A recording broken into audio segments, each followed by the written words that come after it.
Proverbios capítulo 13, vamos a leer un versículo, el versículo 17, gloria a Dios. Aleluya. Vamos a leerlo todos juntos. Dice en el nombre del Padre, del Hijo y del Espíritu Santo. Amén. El mal mensajero acarrea desgracia, mas el mensajero fiel acarrea salud. Amén. Puede sentarle y dar toda la gloria al Señor. Bendito sea Dios. Alabado sea Dios. Hay una cita que adicionalmente quiero leerla, que está en Corintios, la segunda carta que el apóstol Pablo escribe a la iglesia de los Corintios. En el capítulo 4 nos recuerda algo. Dice: por lo cual, teniendo nosotros este ministerio, según la misericordia que hemos recibido, no desmayamos. Por lo cual, teniendo nosotros este ministerio, según la misericordia que hemos recibido, no desmayamos. Hace muchos años,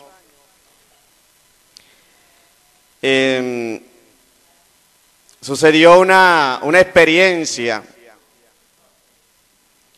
en el contexto de lo que la historia llama las guerras médicas.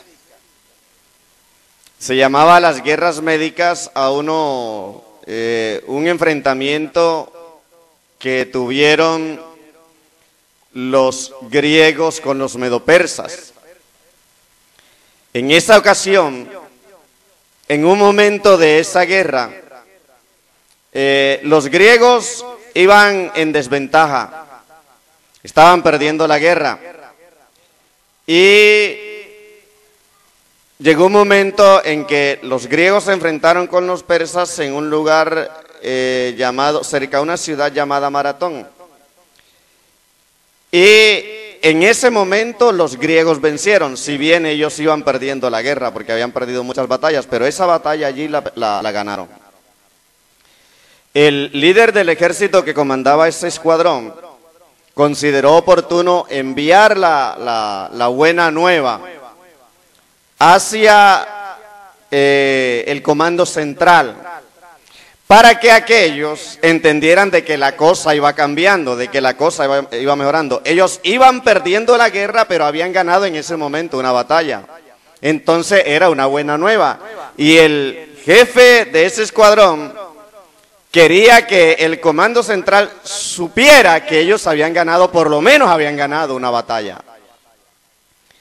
Y estaban buscando a alguien que llevara esa información, que llevara esa buena nueva.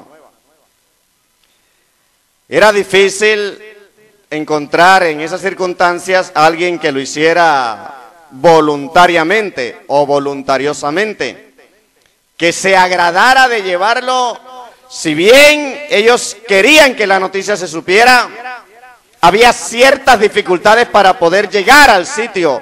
Había alrededor de casi 50 kilómetros de distancia. No había mototaxi, no había carro, no había... Bueno, el medio de transporte eran los caballos, y en ese momento también había dificultad para acceder a ello. La persona que fuese a llevar la razón tenía que hacerlo a pie, corriendo. Y apareció un hombre llamado Filipides. Y él dijo: yo quiero ser el portador de esa buena nueva. Entonces le asignaron la tarea y él comenzó a correr. Le dijeron: apúrate, porque es imperativo que el jefe lo sepa, para que se aliente y para que cuadre otras estrategias, para que replantee la batalla.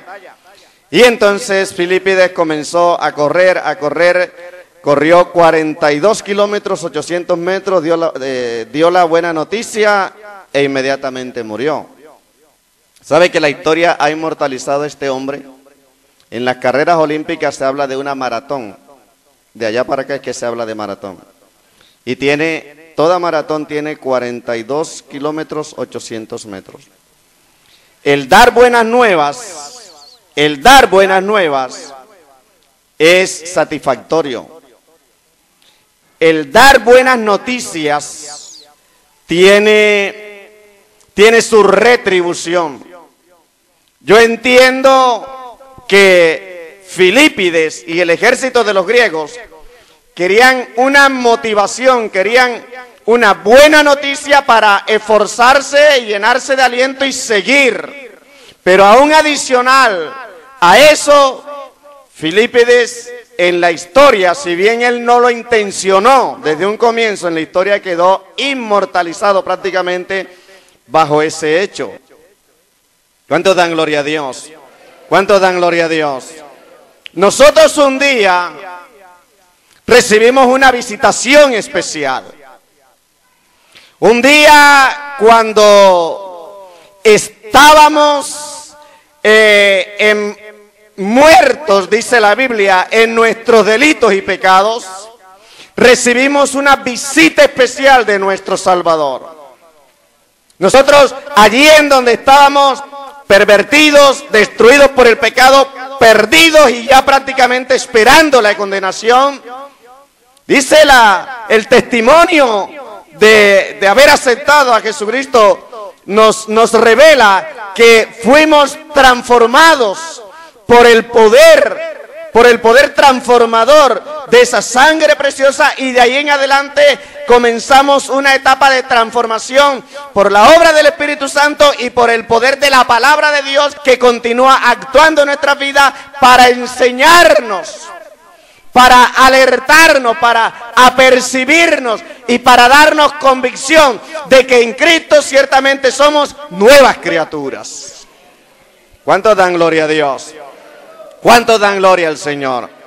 Pero nosotros, adicional a eso, tenemos varios mensajes y tenemos varias órdenes que debemos cumplir. A nosotros se nos ha dicho: dad de gracia lo que de gracia habéis recibido. Un día de gracia, un día por gracia, recibimos la salvación de parte de nuestro Dios, de parte de nuestro Señor. Eso lo recibimos por gracia. Y tenemos la orden perentoria de parte de Dios de tomar eso que hemos recibido, el mensaje transformador, el mensaje redentor, el mensaje de salvación, las buenas nuevas que cambian, tomarlo nosotros y llevarlo a otras personas que están perdidos allá en el mundo, en medio del pecado, para que el poder de esa palabra y el poder de la sangre de Jesucristo llegue a ellos y también puedan ser transformados y sean dados para salvación y vida eterna. ¿Cuántos dan gloria a Dios? ¿Cuántos dan gloria a Dios? Pedro se lo dijo a la iglesia y le dijo: nosotros somos, vosotros sois real sacerdocio, nación santa, linaje escogido, pueblo adquirido por Dios. ¿Cierto? ¿Para qué? Para que anunciemos las virtudes.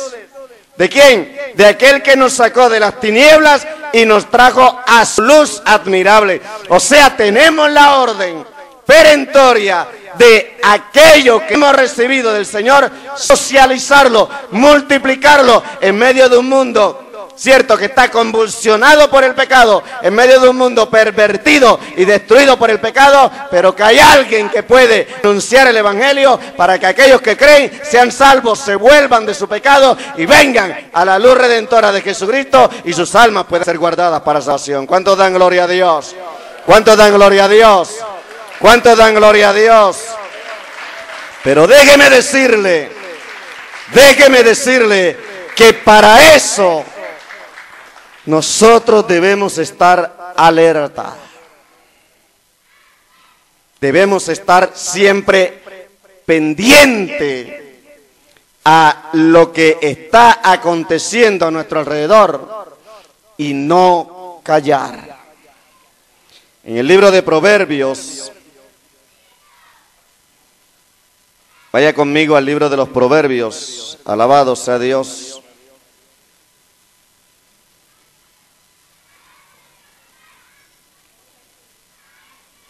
En el capítulo 31,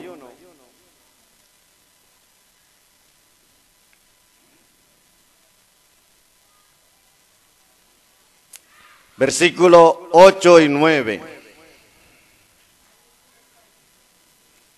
Libro de los Proverbios, capítulo 31, versículos 8 y 9 dice: abre tu boca por el mudo, en el juicio de todos los desvalidos. Abre tu boca, juzga con justicia y defiende la causa del pobre y del menesteroso. Dios tiene toda la intención de darnos a conocer su propósito. Y Él no quiere, escuche bien, que cada vez que alguien es llamado y transformado por Él, este que ha sido llamado, transformado por Él, se duerma en sus laureles y comience a llevar una vida de letargo, o comienza a llevar una vida de conformismo en el Evangelio, sino todo lo contrario.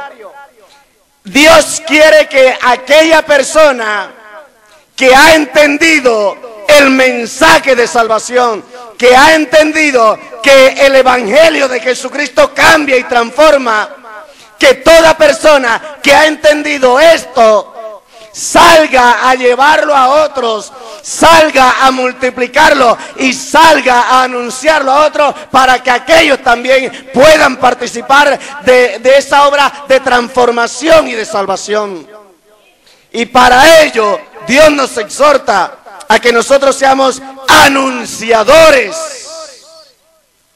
Ahí dice: abre tu boca por aquel que no habla. En el juicio en donde están los desvalidos. Y el proverbista insiste: abre tu boca y emite juicio con justicia. Y defiende la causa del pobre y del menesteroso. Hay una gran cantidad de gente, cierto, que a diario, constantemente, están sometidos al yugo y a la esclavitud del pecado. Personas que quisieran salir de su desgracia, de su desventura. Un día llegaron allí porque el diablo los engañó. Un día llegaron allí porque el diablo les hizo creer que metiéndose a la droga ellos podían tener un futuro promisorio. Un día llegaron allí porque el diablo los engañó, haciéndole creer que si comenzaban a tomar licor ellos podían olvidarse de sus penas, olvidarse de sus desventuras, y comenzaron a frecuentar allí y quedaron presos allí en medio de esa ligadura, y quedaron clavos en el vicio del licor y en tantos otros vicios. Un día la joven llegó a la prostitución porque el diablo le engañó y le hizo creer que esa era una vida digna, que esa era una vida en donde podía ganar dinero, y ciertamente puede ganar dinero, pero ni todo el dinero que esa jovencita gane o que esa mujer gane vendiendo su cuerpo podrá paliar la pena, la vergüenza, la indignidad que causa el estar esclavizada en medio de esa inmoralidad del diablo. ¿Sabe qué? Hay una iglesia que tiene la responsabilidad ante Dios, que tiene el compromiso ante Dios de llegar ante ellos y decirle: para ti todavía hay esperanza. Para ti todavía hay esperanza, y la esperanza a la cual tú tienes que acceder se llama Jesucristo. ¿Cuántos dan gloria a Dios? Pero se requiere que ese alguien que va a hablar y que va a anunciar esté sintonizado con la causa de Dios, esté armonizado con el propósito de Dios. ¿Cuántos dan gloria a Dios? Esté en sintonía con lo que Dios quiere. Un día Dios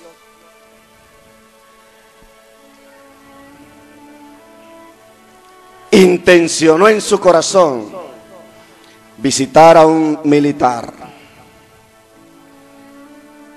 A Dios le plació poner los ojos en un varón para transformarlo. Y mire lo que pasó.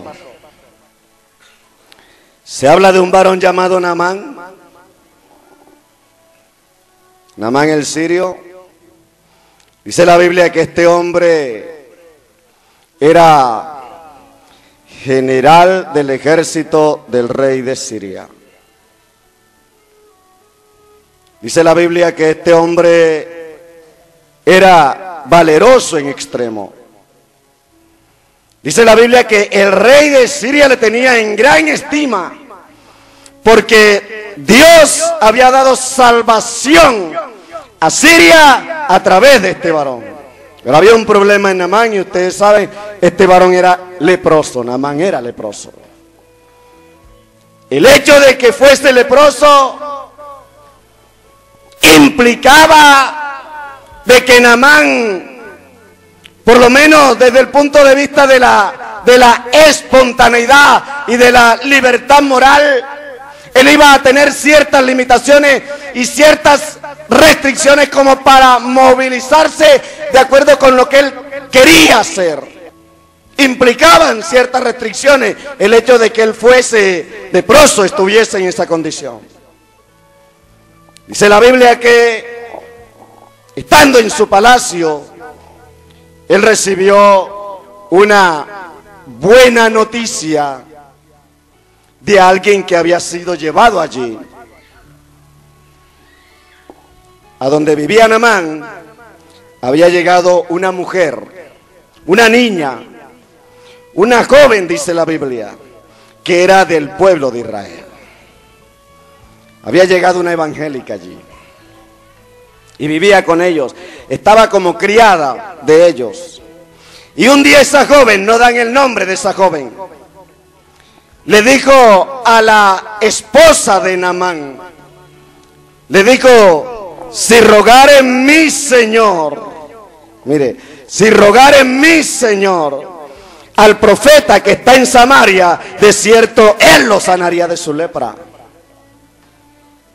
Esta niña, con humildad, con sentido del sometimiento y de la sujeción, se dirigió hacia su Señor, hacia su señora en ese momento, y le transmitió un mensaje de fe y de convicción, de certeza, de seguridad. Si ese mi amo llega ya a Samaria, donde hay un profeta de Dios, y le ruega que lo sane de la lepra, ciertamente él sería sano de esa lepra. Hermano, ¿y sabe qué? Como que esa niña, como que esa joven, cuando habló, como que lo hizo con tanta convicción, con tanta seguridad, porque inmediatamente la mujer de Naamán se movió a darle el anuncio a Naamán. Y Naamán lo creyó. ¿Sabe por qué? Porque inmediatamente Naamán escuchó el mensaje de su esposa que le había dado la joven, se fue donde el rey de Siria y le dijo: mira, así y así ha dicho una joven que es del pueblo de Israel. Y dice la Biblia que el rey de Siria tomó cartas y le dijo: llévale estas cartas al rey de Israel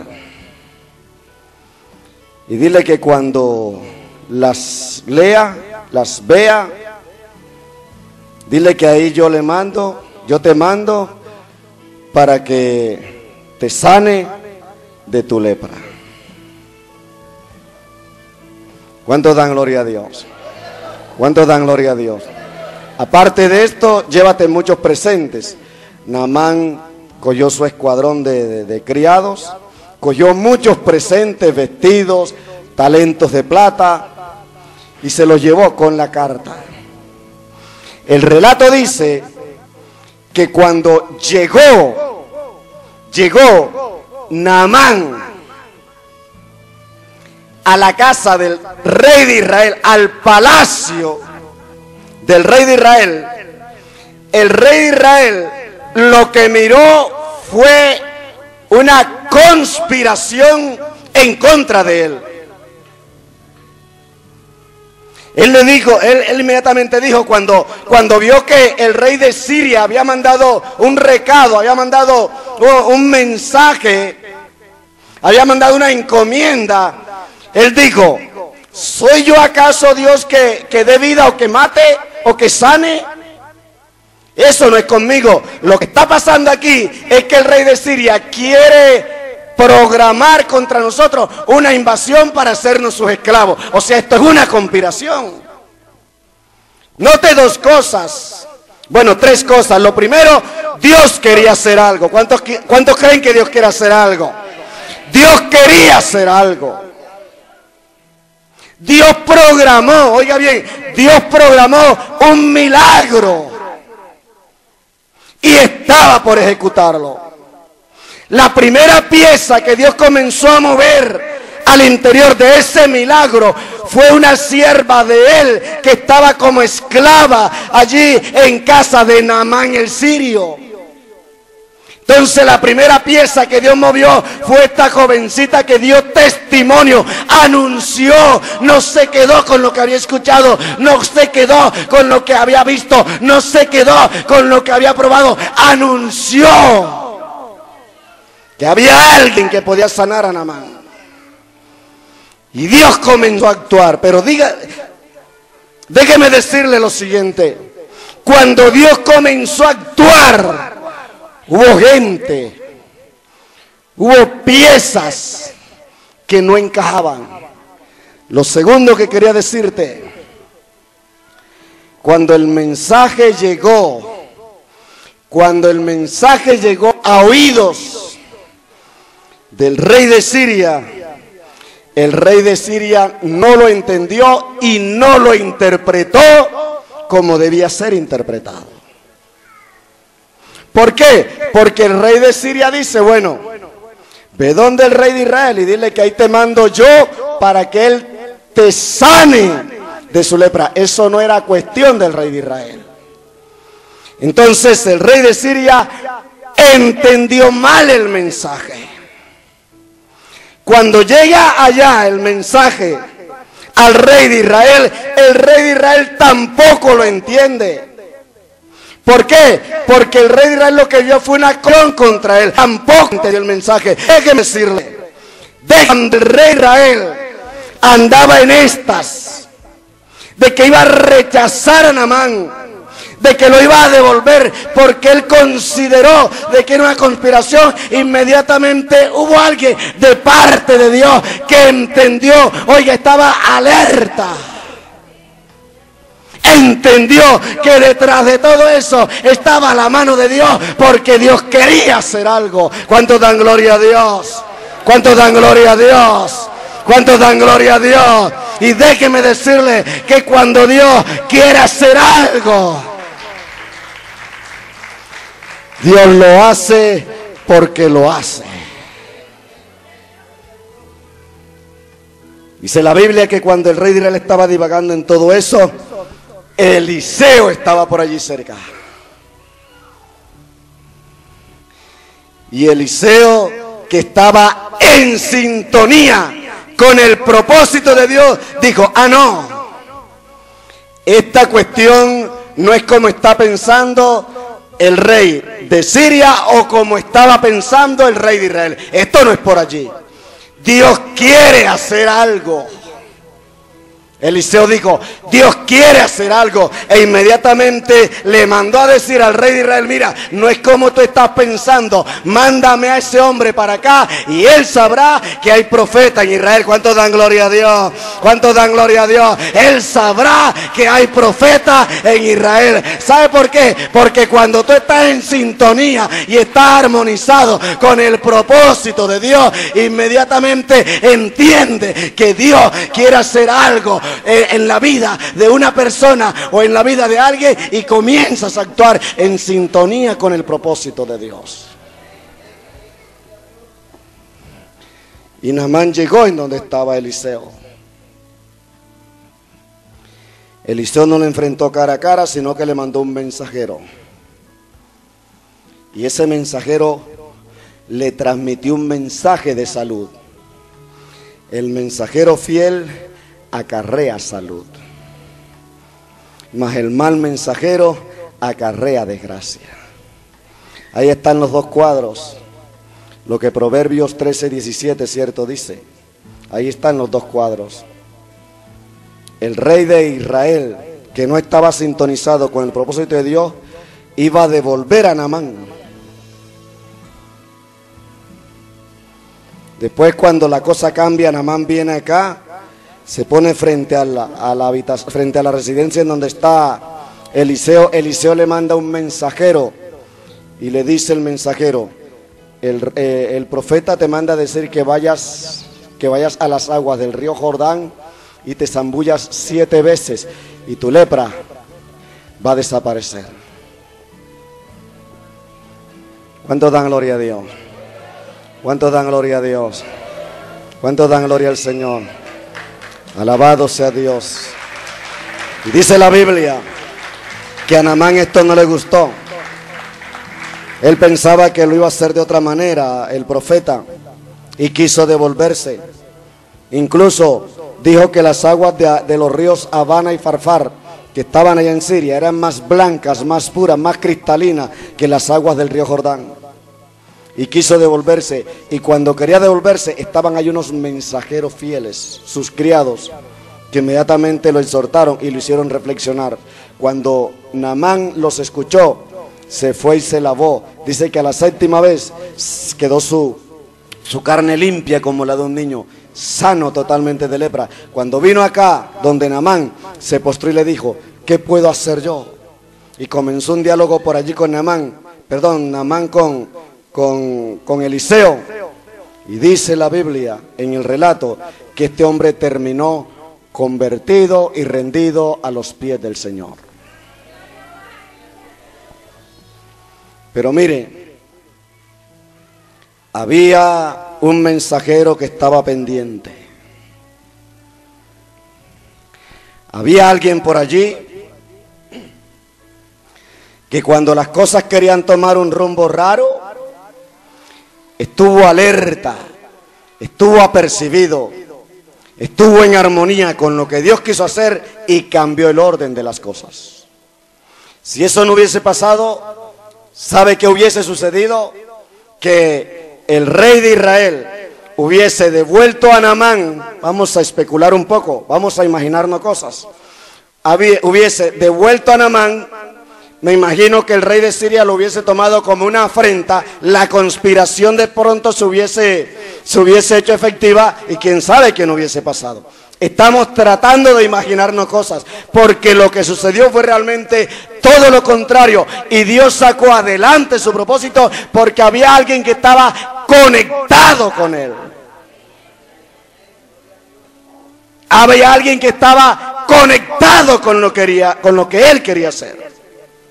¿Y saben dónde está eso? Búsquelo en el 2.º libro de Reyes y leemos nada más un versículo. El capítulo 5 del 2.º libro de Reyes. ¿Cuántos dan gloria a Dios? ¿Cuántos dan gloria a Dios? Después que Naamán recibió su milagro, 2.º libro de Reyes, capítulo 5. Después que Naamán recibió el milagro, el versículo 16 está hablando, Eliseo dice, mas él dijo, vive Jehová en cuya presencia estoy. El versículo anterior, el 15, dice, volvió al varón de Dios, Naamán, volvió a donde estaba Eliseo, él y toda su compañía, se puso delante de él y dijo, he aquí ahora conozco que no hay Dios en toda la tierra, sino en Israel, te ruego que recibas algún presente de tu siervo. O sea, lo que él llevó era para regalárselo a causa del milagro que había recibido. Pero dice la Biblia que Eliseo le respondió, el versículo 16, mas Eliseo dijo, vive Jehová en cuya presencia estoy, que no lo aceptaré. ¿En dónde estaba la clave? En que este hombre estaba en la presencia de Dios. Este hombre estaba en la presencia de Dios. ¿Cuántos dan gloria a Dios? ¿Cuántos dan gloria a Dios? ¿Cuántos bendicen al Señor? Primer libro de Reyes.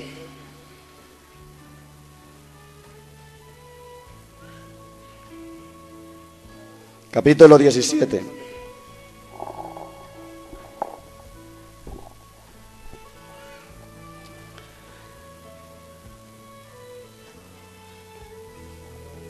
Alabado sea Dios.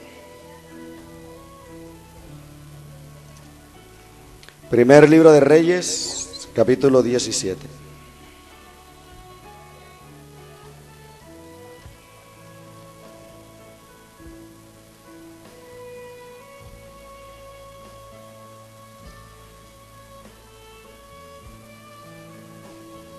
Había una sequía terrible, ¿cierto? Estos son los tiempos del rey Acab. Si ustedes se contextualizan allí, Israel estaba pasando por un momento difícil a causa del pecado, no solamente del rey Acab, él era el comandante en jefe de toda esa tropa, pero casi todo el pueblo se estaba conduciendo en medio de la perversidad. Y Dios hizo venir una sequía terrible. Vamos a leer desde el versículo 2. Dice, vino a Elías palabra de Jehová diciendo, apártate de aquí, vuélvete al oriente y escóndete en el arroyo de Querit, que está frente al Jordán. Beberás del arroyo, y yo he mandado a los cuervos que te den allí de comer. Y él fue e hizo conforme a la palabra de Jehová, pues se fue y vivió junto al arroyo de Querit, que está al frente del Jordán. Los cuervos le traían pan y carne por la mañana y pan y carne por la tarde y bebían del arroyo. Pasados algunos días se secó el arroyo porque no había llovido sobre la tierra. Después ustedes encuentran el pasaje de Elías y la viuda de Sarepta, y después cuando Elías regresa a ver a Acab, cuando él regresa a ver a Acab hay una confrontación.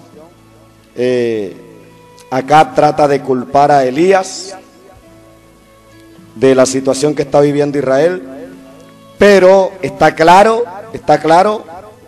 que el culpable era el mismo pueblo con el rey a la cabeza a causa del pecado por el cual estaban conduciéndose allí ante los ojos de Jehová su Dios.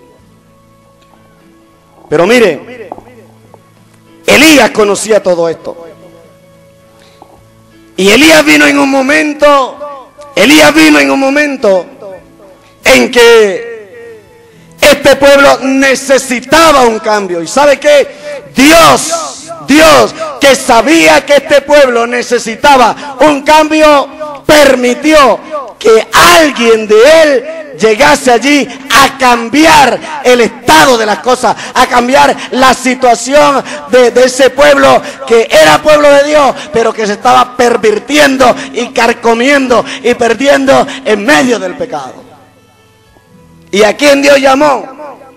Primer libro de Reyes, capítulo 17, el versículo 1, dice, entonces Elías Tisbita, que era de los moradores de Galaad, dijo a Acab, vive Jehová Dios de Israel, en cuya presencia estoy. Ahí estaba la clave. ¿En dónde andaba ese varón? Andaba metido en la presencia de Dios. Y cuando uno está en la presencia de Dios, está en sintonía con los propósitos de Dios. Tú y yo tenemos la misión de ir a anunciar el evangelio que transforma, el evangelio que cambia. Tú y yo tenemos la misión de llevar sanidad a las naciones, de llevar sanidad a los pueblos. Tú y yo tenemos la misión de llevar liberación en medio de los pueblos, en medio de aquellos que están oprimidos y que están esclavizados en medio del pecado. Pero déjeme decirle que esa obra la haremos fielmente cuando estamos en la presencia de Dios, cuando estamos atentos a lo que Dios quiere hacer. Libro de Marcos, Evangelio según San Marcos. ¿Cuánto dan gloria a Dios? Capítulo 5.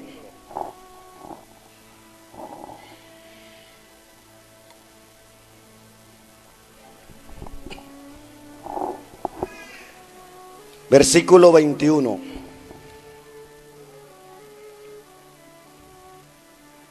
Marcos 5, 21.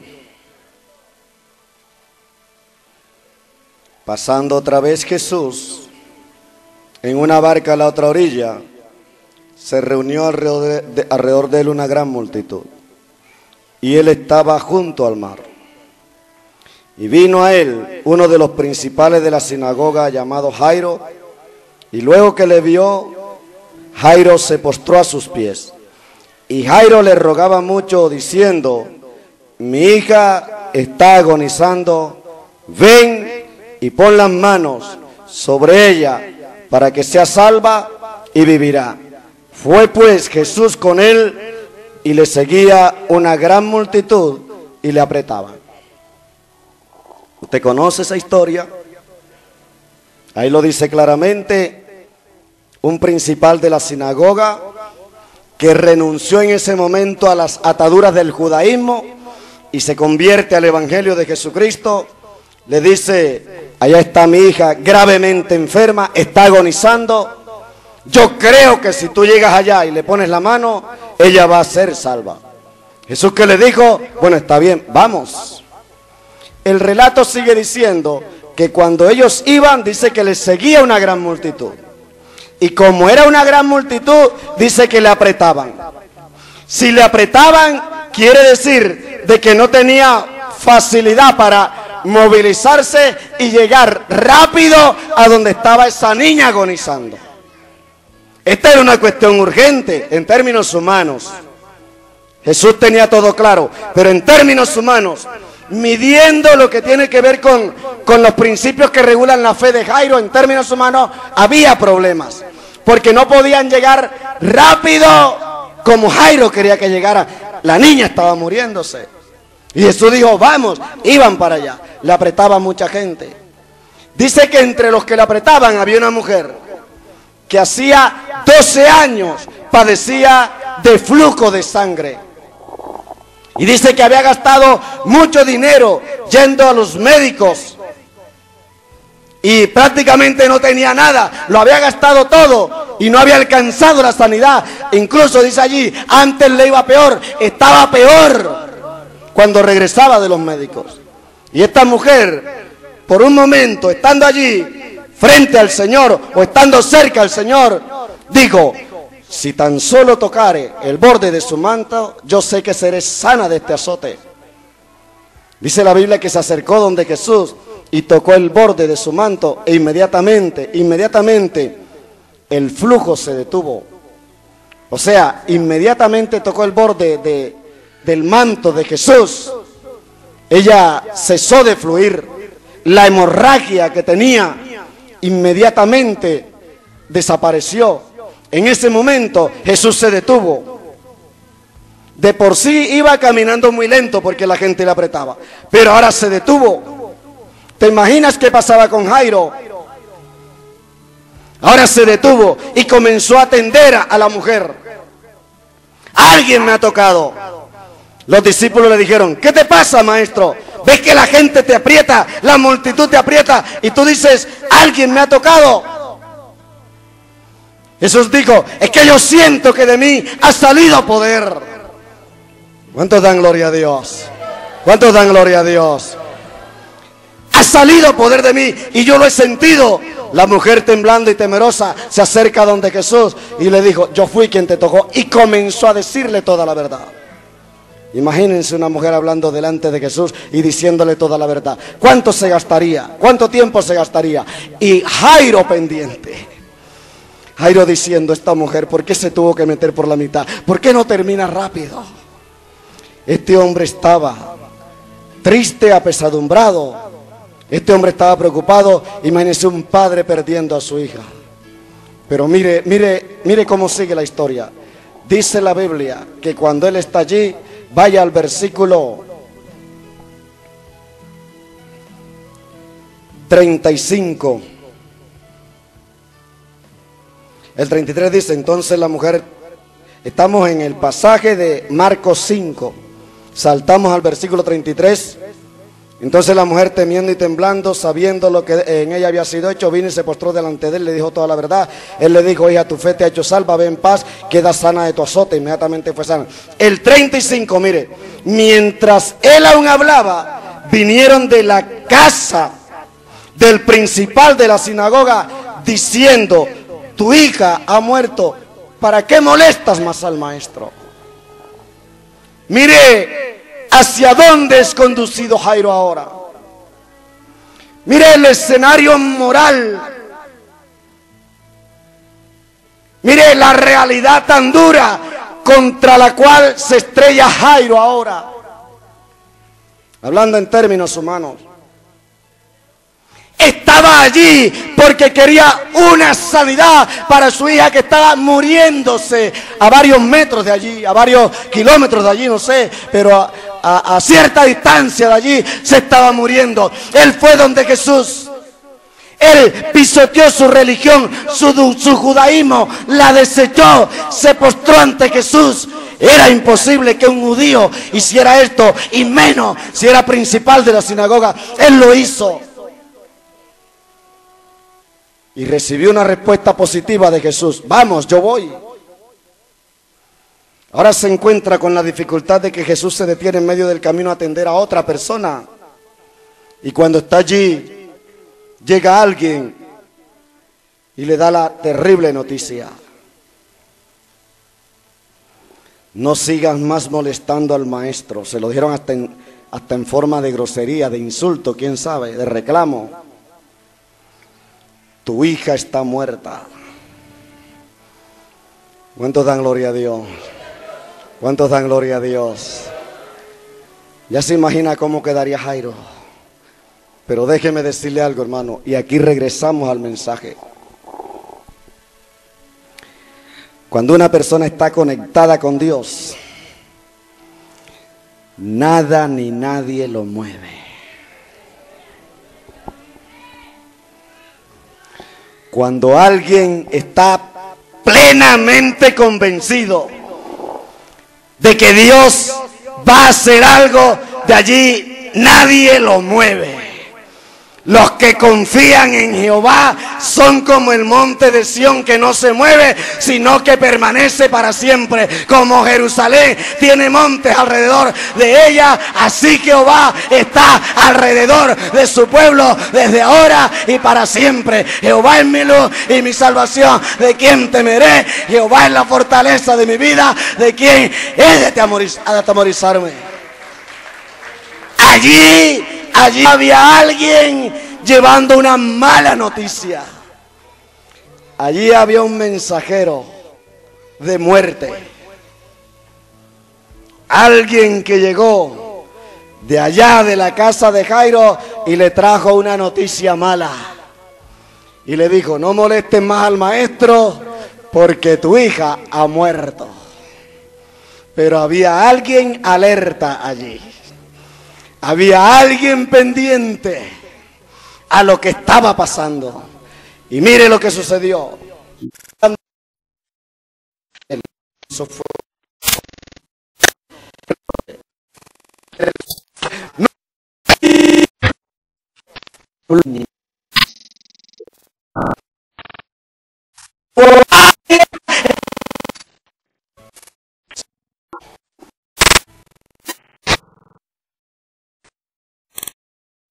Y yo, Pablo, te digo,